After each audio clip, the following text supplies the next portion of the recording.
Hi guys, welcome to TFA Files TV. Muri sei kuma TV ese enyika tadzoka nedzimwe nhau dziri kupisa dziri kutenderera pasocial media. Asi yekutanga ndema passport guys. Zviri kunzi the Zimbabwean government has increased the cost of getting a passport from 120 USD to a whooping of 200 USD.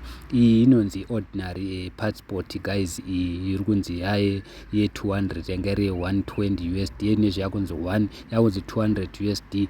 It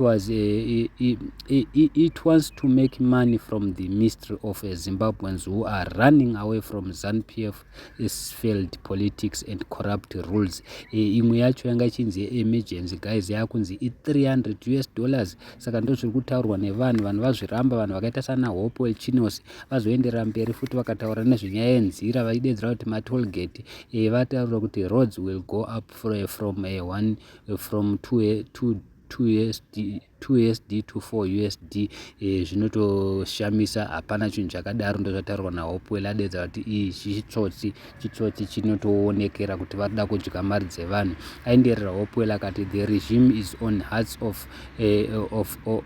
looking for money with a ridiculous tax increase. It is broke due to massive looting of public funds. Ndo zvataurwa naHope akaenderera mberi akati the government will now tax Zimbabweans house and everyone who owns a house in Zimbabwe is 1% of the house value.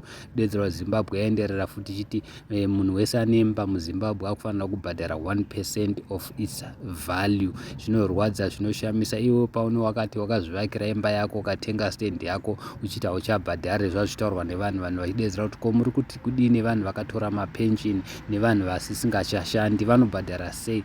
Thank you so much guys, don't forget to subscribe.